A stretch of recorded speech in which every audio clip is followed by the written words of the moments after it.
This is Chris, Orser Landscaping. What we're going to talk about today is drainage behind the retaining wall. If you're interested in having any type of retaining wall done, it's very important, actually crucial, to have the the proper drainage techniques installed behind the retaining wall. If you don't do any of these steps that I'm going to explain, or bypass anything, it's the wall is going to be compromised and it's not going to stand up to the test of time. So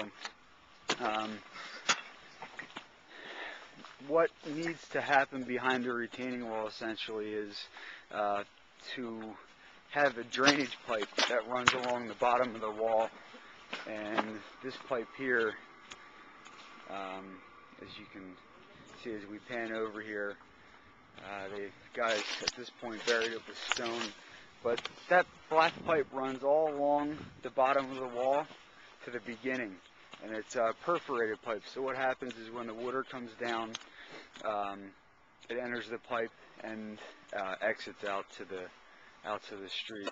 The other very crucial part is to add 3/4 inch clean stone, not modified stone. This just has airspace in there, so it allows the water to penetrate through the stone faster to get to that pipe and out to wherever you want it to exit to. Another crucial part is to, in dry laid walls anyway, which this is, one of the benefits is any pressure or water that's coming down through the walls seeps through the walls, again alleviating some of that pressure. And basically what happens on a hillside retaining wall retains soil. So number one, there's pressure with the soil. Number two, when it rains, there's added pressure with the water. So you want to alleviate that pressure behind the retaining wall. And at Chris Orser Landscaping, we take every precaution, every technique that you are supposed to take and that is standard in doing this. There's also a layer of geotextile fabric here that separates the stone and the soil, and what that does is it eliminates any stone, drainage stone, from migrating into the soil.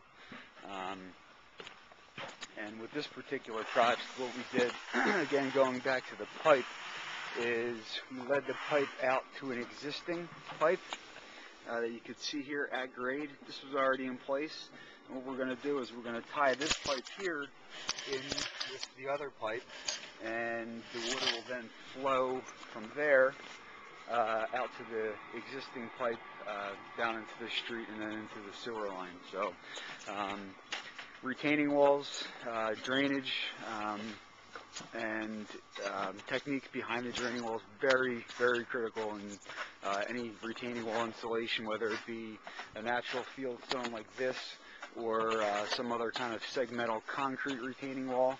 But drainage is crucial. If you need more information, you can get a hold of Chris Orser Landscaping at 215-249-1236, or you can visit us on the website at orserlandscaping.com. That's ORSER landscaping.com.